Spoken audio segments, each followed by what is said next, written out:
This is a production of Cornell University.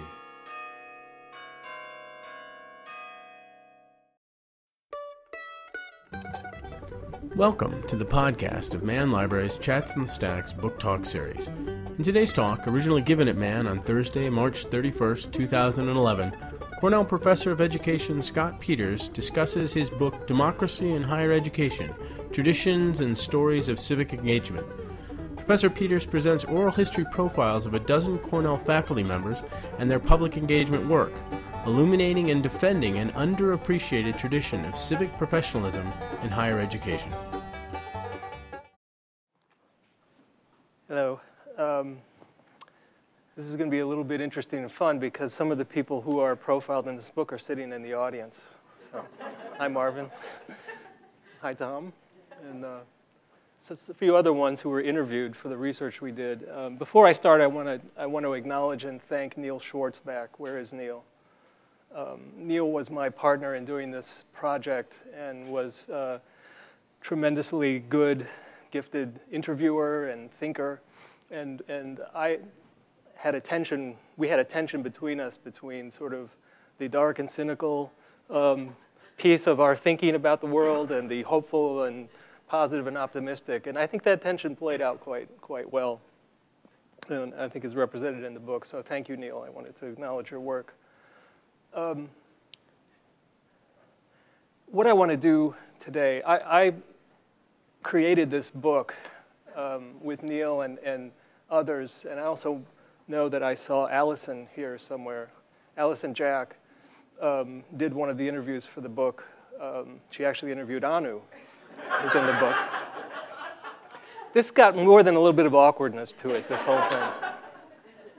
You should be speaking to me about things. And I wanted to say that I created this book as a resource to provoke and stimulate conversation as much as anything else. And so I'm really torn between me standing up here talking to you for very long. So the approach I want to take today is to read some excerpts from some of what's in this book, to say a few things before I do that and a few things after I do that, but to hopefully restrain myself enough to leave time for you to jump in and start talking about what you see going on in these little stories that you're hearing from some of the people who are in this room.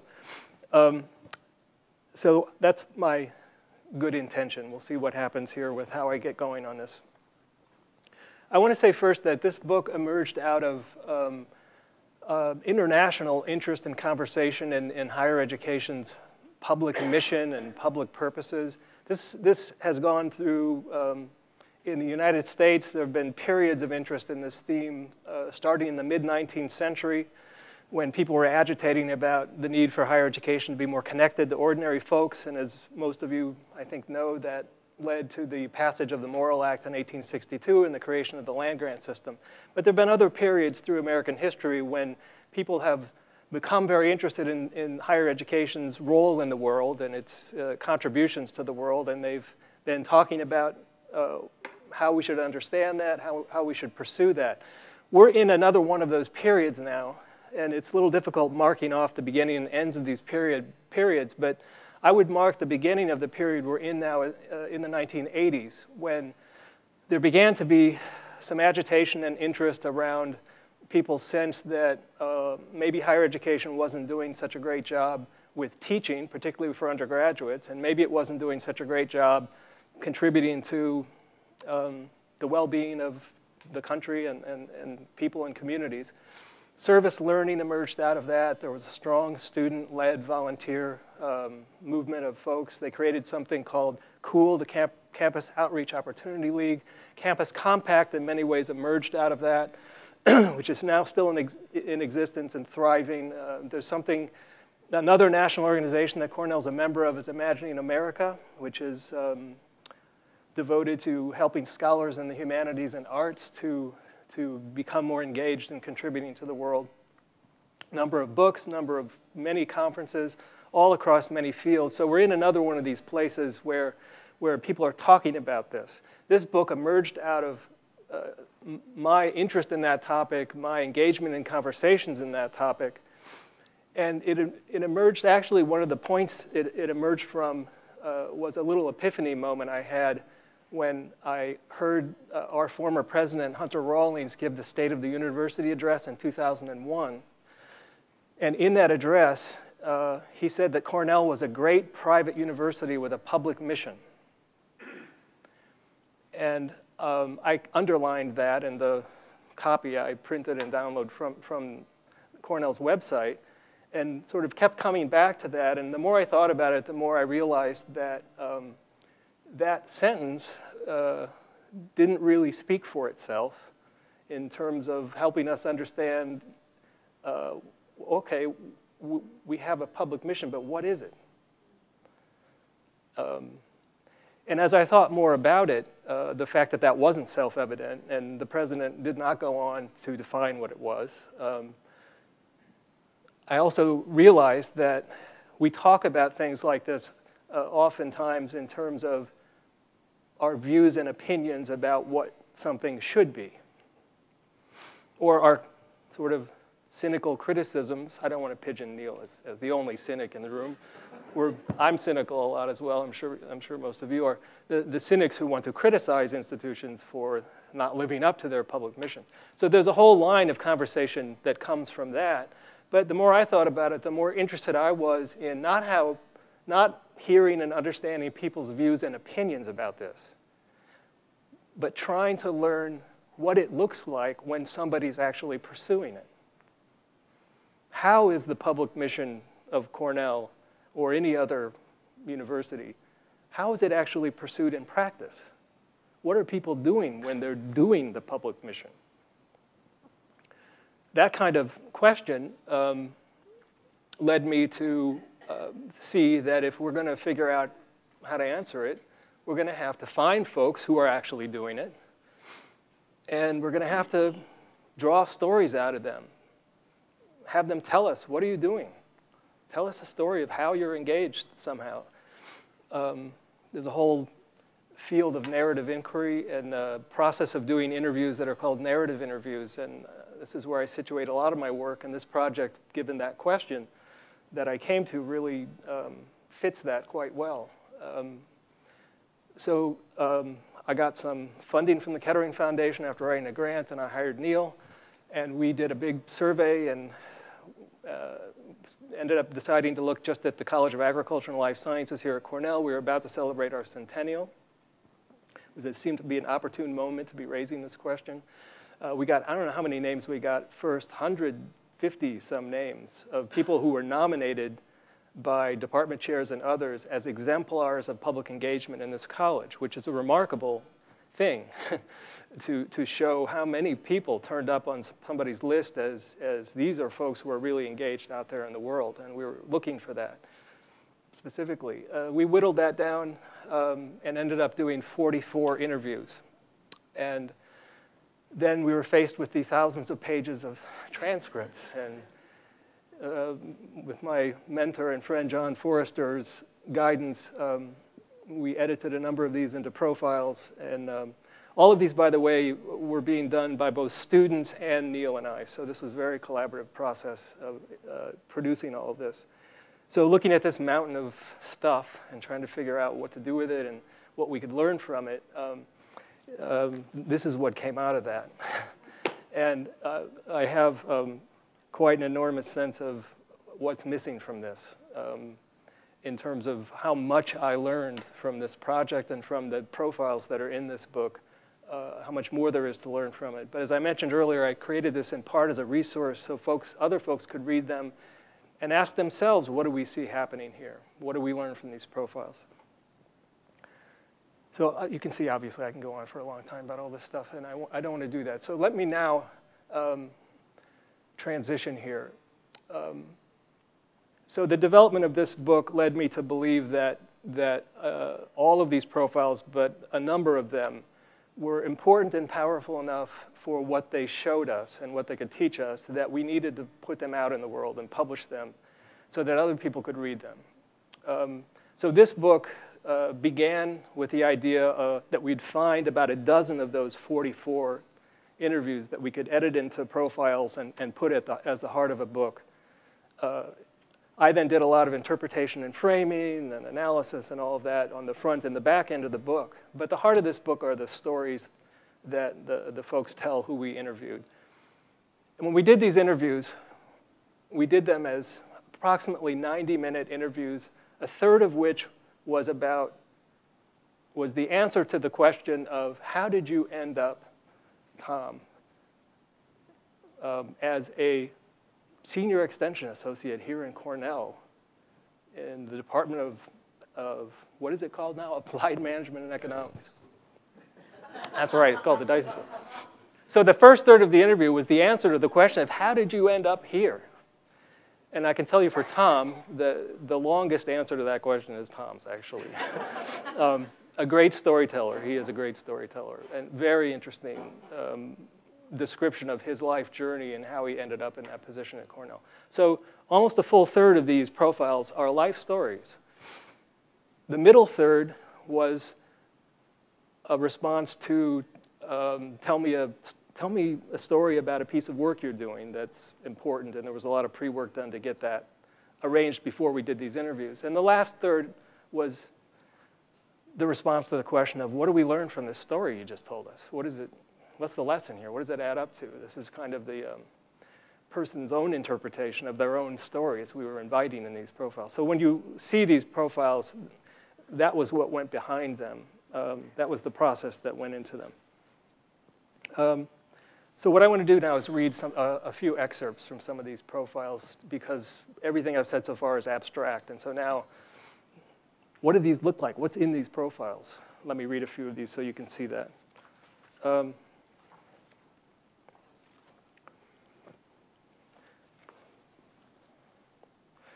The first one is from Maloney, and she was a professor in the Department of Plant Breeding, and she's no longer here at Cornell. She went to the University of Wisconsin.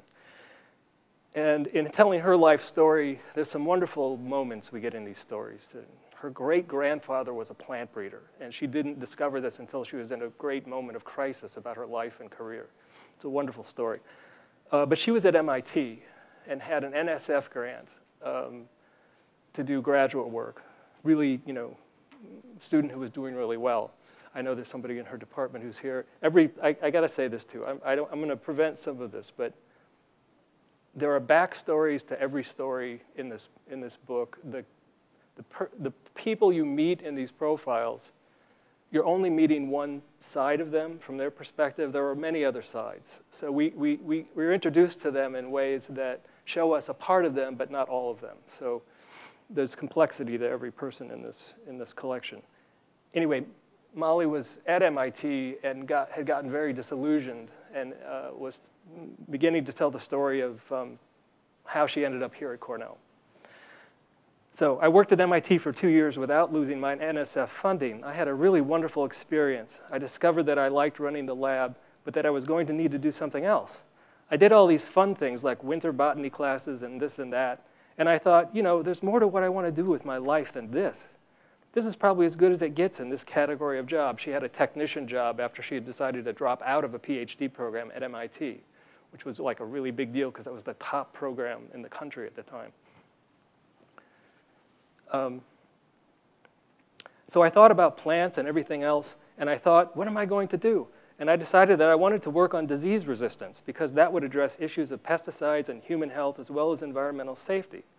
So I looked around for departments of plant breeding, and there's exactly one in the US, and this one here at Cornell is it. So I applied, and I think they had no idea what to do with my application. But I had my own funding, so I came. This was back in 1983. Plant breeders didn't really have labs as a standard thing then. I was stupefied at the challenge I faced, learning the genetics vocabulary plant breeders use. I really couldn't understand what people were saying here for several months. Fortunately, one of my fellow students translated for me for several weeks until I began to understand the language. The cultures were profoundly different. But despite the fact that I was a woman in science, which had been a huge issue at MIT, I was welcomed by these very traditional people, absolutely, without a backward glance. One guy in particular, Henry Munger, who had just turned 88 this spring, let me follow him around holding his note cards and writing down what he said for weeks that fall. He'd look at plants and say, clearly this is going on. And I'd look, and the plants looked all the same, or they looked all different. I couldn't see anything clearly at all. But I followed him around, and at one point he said, "Would you like to try to make some evaluations over there without me?" Oh my goodness, it took me a full Saturday. But I was outside and I was working on crop plants, and I felt I'd arrived. In this department, application was not a dirty word. In fact, clearly this was a department that had a long history of service and engagement, both in the US and in the developing world. There was a breadth of focus, but an integration also, that I found very attractive. I found that it was not an elite, snobby environment. I know many people feel it's that way, but considering where I was coming from, MIT, Cornell was so down to earth. I was in heaven. I really was. I really want to say a lot about this, but I'm not going to. Here's a little story that shows you what I mean by down to earth. We breed food plants in this department. When I started as a faculty member here, we never bred pumpkins because pumpkins aren't food. Pumpkins are decoration. Well, it turns out if you look at the way farmers work locally, pumpkins could be the largest cash crop, and they could grow in some years because for whatever reason, people pay insane prices for pumpkins, especially if what the farmer does is open up his field and let them cart pumpkins out of the field for $15 a piece. In the last 15 years, we've had a lot of people who have saved their farming operations because of this special holiday kind of thing with pumpkins. So we started looking at pumpkins. There's a disease that's very prevalent in pumpkins called powdery mildew. Well, my predecessor had spent 30 years bringing resistance to powdery mildew from this wild gourd in Florida. He had all sorts of things in the right species, wrong shape, like acorn squash, that had this resistance. And then we happened by accident to hear an extension person telling us about how they make aerial applications of this horrible fungicide to control this disease. We had no idea people were out applying carcinogens aerially to control it. And we thought, why don't we put powdery mildew resistance in pumpkins? So we did it. And the variety we bred is now in seed catalogs. Some say Cornell and some don't, because a lot of that germplasm went out before we had that identity. This issue came to our attention because we talk to people, especially farmers. When I talk to people and see where they can make the most money, then I'd better pay attention to that. As a plant breeder serving New York, that's probably relevant information. I live out in a little town called Lansing. I never aimed at an academic background, so my peer group is not the people who have the same job as me. The people that I run into, my neighbors, people I go to church with, and a guy that sells vegetables up at the top of the hill, they're people who tell me things like, "God darn it, these pumpkins have rotten handles." If there's a major disease problem that accounts for 60% of production costs, and I have the solution sitting on my shelf, well, that's not a very hard one to figure out, is it? So that's a little glimpse into a story from a plant breeder. And there are many other stories from plant breeders that we got because we interviewed other plant breeders here. Let me go on now to Paula Horrigan, professor in landscape architecture. So when we interviewed her, one of my students, Leah Mayer, interviewed her. She was telling a story. She, of course, told her life story and how she ended up here, but she was telling a story about a project she was engaging her students in doing on the north side of Binghamton. I live in the Binghamton area. My wife is a member of the New York State Legislature who represents the Binghamton area. It's a very economically stressed area. It's very gritty, to use a word that's, I think, pretty representative of what it's like, especially on the north side.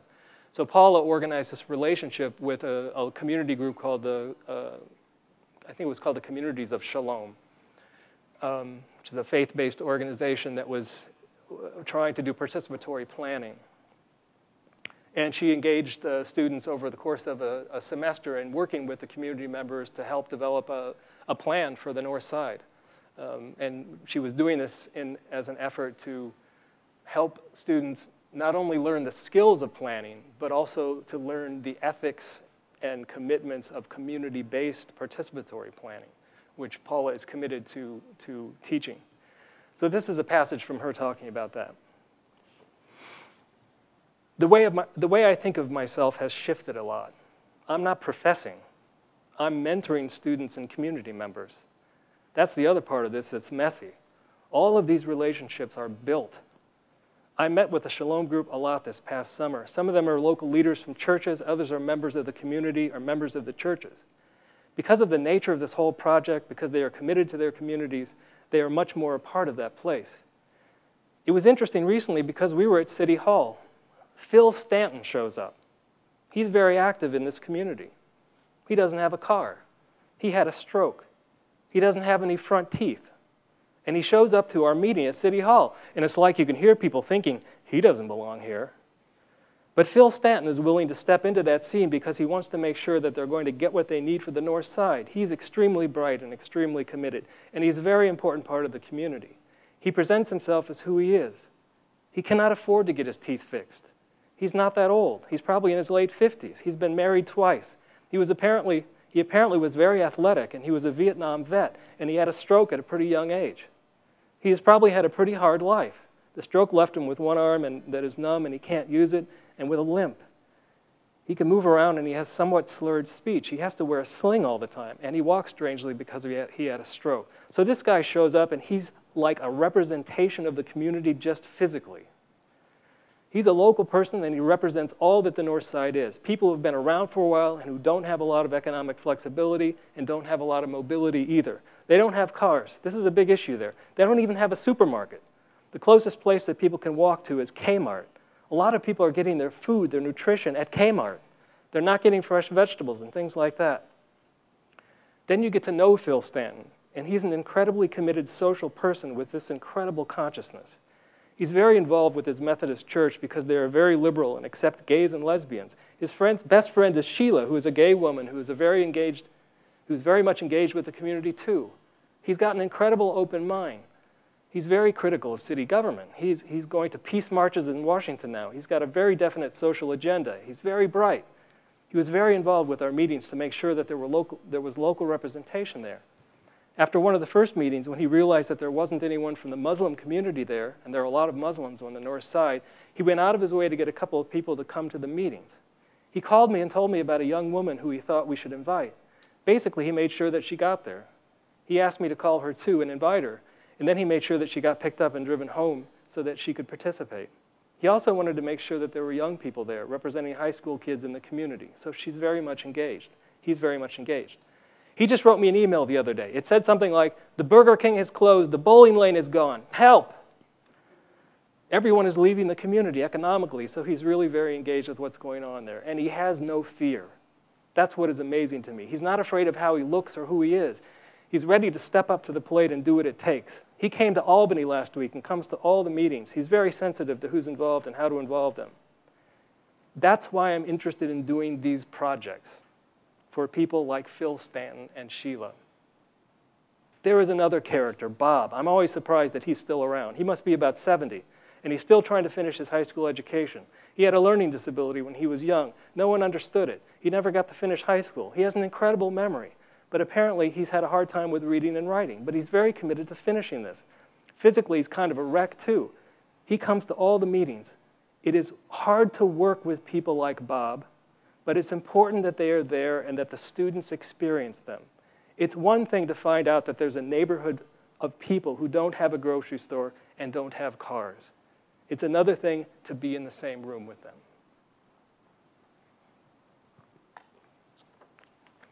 So that's Paula Horrigan.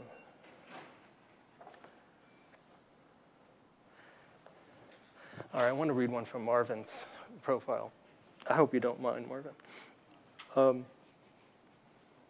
This is just a paragraph, but I think there's a lot of richness in this paragraph, and it's something I've thought a lot about, and it has been a touchstone in my own learning and understanding about what is involved and required for people from universities like this to be engaged in the community. So here's Marvin is a specialist in berry crops and chair of the Department of Horticulture here at Cornell, and I have to just throw in that one of the stories Marvin told in the profile was that he was forced to pick berries when he was growing up and really didn't like that. I think that's kind of ironic that he's now a berry specialist. Small crops and berries specialist. So here's Marvin. You asked me about my relationship with growers. The growers have known me for years. They trust me. Probably the most important thing in developing that trust is listening. That's the key to everything. Really listen to what they're saying. Often growers don't have to hear a particular response from us. That's something that's hard for us. We think we need to do something and react. But I've got more growers thanking me for listening than anything I've ever done in terms of research. You might want to take that sentence back. But I like that sentence. But I've got more growers thanking me for listening than anything I've ever done in terms of research. For example, there was a fellow who had a hailstorm this spring and his berries got ripped to shreds. He called me practically in tears. I listened to him for a long time. He said, "What can I do? What can I do?" There's not much you can do once hail rips your plants, but we talked about a few things. He called me up again and again. I think the fourth time near the end of the year, he said, "You know, things are looking better than they were. I have to tell you, you're a great listener."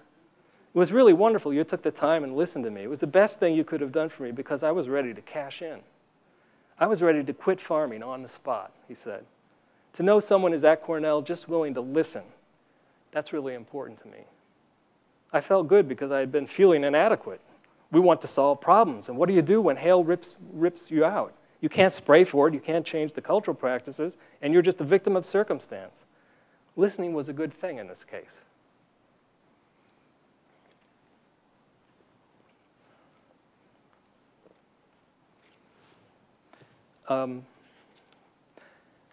I have marked a lot more to read than what I am going to be able to read, and I'm trying to restrain myself by skipping over ones that I really want to read. So let me figure out how I'm going to be able to do this. I have to say, too, 4 of these profiles are from faculty members in horticulture, 4 of the 12. And I feel like reading something from all of those because they're really rich. All of them are rich. Let me just move on here. Okay, all right, I have to read this one. All right, this is from Frank Rossi in horticulture, and Neil did this interview, and Frank is really a character. I mean, he's a great guy, but he's a character, like in the best sense of the term character. He's not here today. He told me he was out doing democracy somewhere in the state.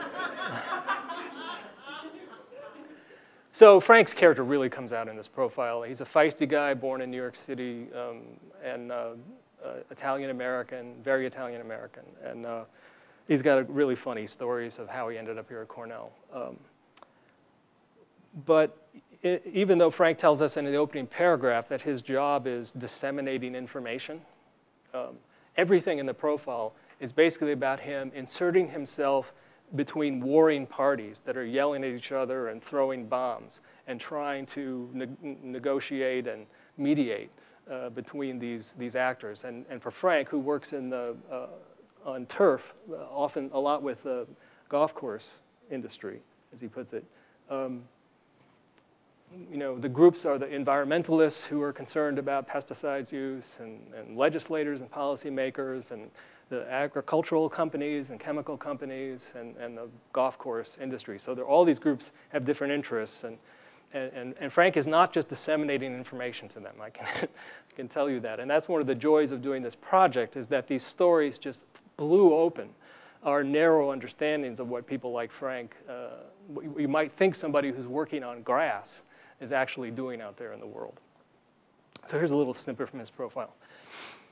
If you want a good illustration of how I do my work, I'll talk about the project I'm working on at a golf course at Bethpage State Park with Jennifer Grant, who is a senior extension associate with Cornell Cooperative Extension Integrated Pest Management Program. We've basically taken all the putting greens on Bethpage Green course, and we're doing this large-scale project to see what happens when you stop spraying chemicals to control weeds and pests. We're in the end of the 4th year now. Laws are being passed to ban pesticides use, and there's very little understanding in the legislature and the industry or among advocacy groups about what would be the real impacts on the ground of not being able to use pesticides. So Jennifer and I wrote a grant proposal to the United States Golf Association, and we said, we've got this big problem in New York, and we think you should provide some funding to help us with it. We proposed doing it on our research plots here at Cornell, and they said, you probably ought to do that on a golf course. And we're thinking, who the hell is going to give us a golf course and let us not spray when we know the grass is going to die? I approached my friends at Bethpage. I trained a lot of them through, this is on Long Island, Bethpage golf course. I trained a lot of them through short courses. And I said to the park superintendent, Dave Catalano, would you let me do this? Dave is such a visionary that he gave me this speech about how important it was for Bethpage to do this. I was literally choked up by it. And he felt so strongly that it was something that he needed to do. So anyway, the industry funds it, the state park system is in on it, and we've got these colleagues at the golf course that are working with us. So there are two sides. You've got the golf industry, broader scale, and you've got environmental advocates. Day to day, we're trying to get this thing going to set up our experiment on an 18-hole golf course 5 hours from Cornell in the heart of golf world. The project starts the year before the US Open is coming to Bethpage Black Course, so all eyes are on Bethpage. This is the first time a public course has hosted the Open. And then September 11 happens. And then it's all about New York. And every day I'm getting these phone calls about this project. What's going on? What are you going to do? Phone calls from the press, phone calls from members of the golf industry, phone calls from Canada, phone calls from Europe. How is this going to happen? And we're having these problems with pesticides and da-da-da-da-da-da-da. Then the bombs start flying. We're about 3 months into the project. Golf course superintendents were calling me and taking me aside at meetings when I would talk to them about what we're doing, and they'd say, Frank, I hope those greens die so we can prove that we need pesticides. I really didn't have a response to that. I'd just say, well, I'm sorry you feel that way. And the environmental advocates were saying, you're probably going to let the greens die so you can keep using pesticides. And I said, well, I don't see what the benefit of that would be. I can appreciate why you think that, but that's not what we're doing. We took bullets from both sides. The industry was saying, you're giving chemicals a bad name. The environmental advocates were saying, you're not really doing the organic approach, and that's why the greens died, because you didn't go far enough. But we had very set criteria, which we had a really solid scientific approach to doing it. My dad once said to me, if they're shooting at you, it's because you're doing something right. 4 years later, we're still taking bullets.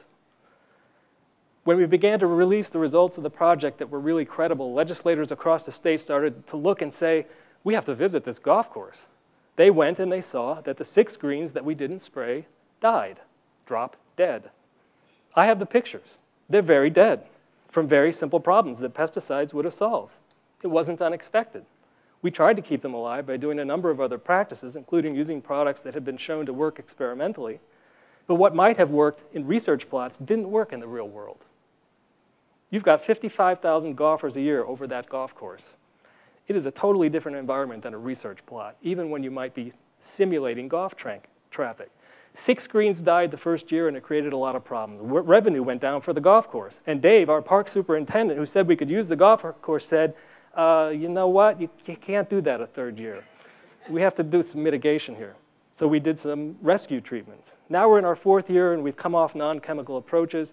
Now we're trying to do it based on an environmental impact model. In other words, if we use pesticides, we're using the softest ones available, the benign ones to the environment. And we've ranked them. Now that's something that got us into another whole area of hot water.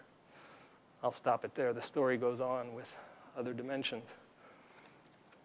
I mean, you see how much is going on in these stories? Do you see the layers of complexity and you know, questions that I want to ask Frank and all of these folks. Let me read just a couple of more here. I want to read one from Tom Maloney, who I introduced a moment ago. And Tom also works a lot with golf courses, does a great deal of education work with managers in agriculture and horticulture businesses. And this is towards the very end of Tom's profile. More and more people up and down this hallway sit around here and we ask ourselves, what's the direction of agriculture in New York? Like the folks in New York State Department of Ag and Markets, we're constantly looking at this entity as an industry, and we're looking at where the industry as a whole is going. So when you start to think about it in that regard, you have to think about economic development in the state of New York, rural economic development, and the well-being of communities. And it's not until a community loses half the dairy farms or half the apple farms that people start to say, are we losing something more than the $20 million in apple income? Are people moving away? Is the land vacant? Is productivity of the resources in the community less than it was before? I think there are societal and community benefits that are spillovers. People are asking why we need people like me, professionals who are funded by their tax dollars, to address agricultural management and business issues. They think these issues can be addressed better or cheaper by private consultants. Well, some of them can be. But the standard response to that is that we're impartial. There are people out there who challenge our impartiality from time to time, but we're not selling a product per se, and a lot of the consultants, especially on farms and in landscaping businesses, are selling a product. And some of these consulting services come along with the product. So there was a bias there. We're not selling a product. We're not associated with a profit motive. I live in Cortland, and I live outside of town. There's a dairy farm across the road from me. Don't know if it's still there or not.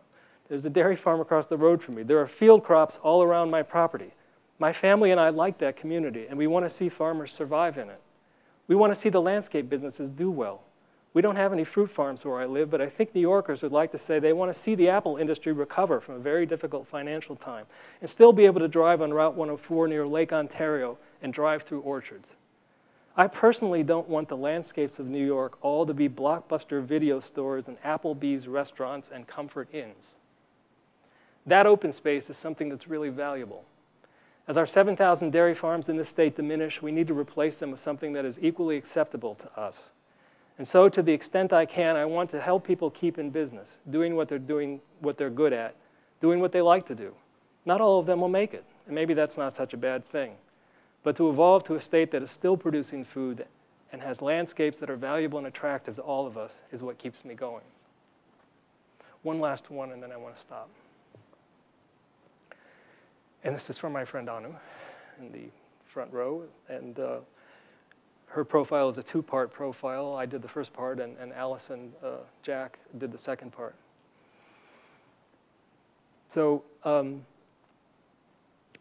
Anu told the story in the first part of the profile about her work in developing the Cornell the Cornell Organic Advisory Council. So I want to read this story. I hope it's okay, Anu. I feel literally kind of awkward with this, but I think this story needs to be heard. In 1997, Cornell hosted a meeting of organic farmers in New York to come talk about organic agriculture. I attended it, and what struck me was that it was obvious that this had happened before, and it was completely meaningless to the farmers. They felt like, once again, they're coming to Cornell to say, pay attention to us. And Cornell would say, thanks for coming, and never respond. It bothered me because these people have a philosophy they choose to live by, and they're trying to make a living.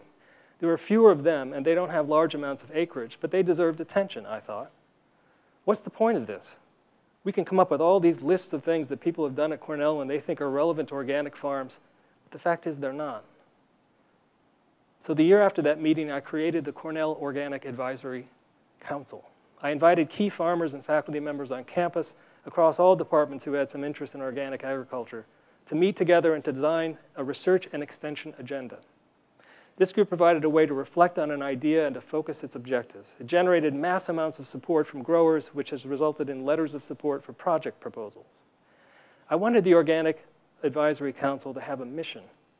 It wasn't going to be that once-a-year meeting where people got together and bitched about what wasn't happening. We had a first meeting in December of '97, and we've had it every December since then. The first year we put together our objectives. The second year we designed a research and extension list and tried to identify support grants.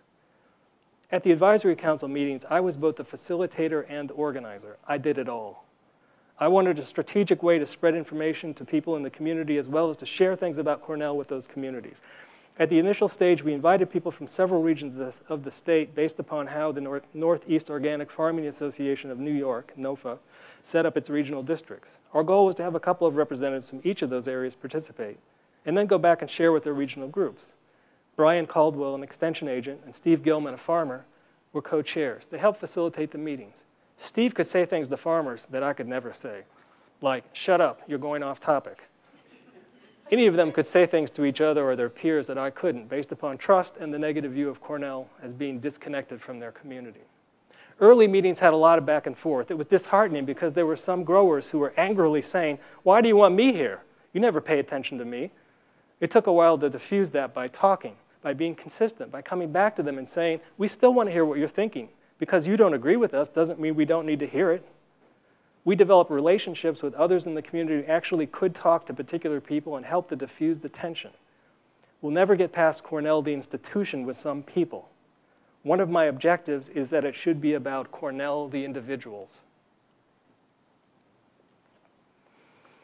I could go on for a great deal longer, reading passages like those, which, until we asked for these stories, we had no clue. We couldn't imagine or see. If this book has a value, it's because of the 12 profiles and the stories that people like Anu and Tom and Marvin and others told us. I could go on about how I interpreted them in relationship to higher education's contributions to democracy, and you can read about that in the book if you want to. But I'm curious, you having heard some of these snippets, to know what it might have provoked for you. This has been a production of Cornell University, on the web at cornell.edu.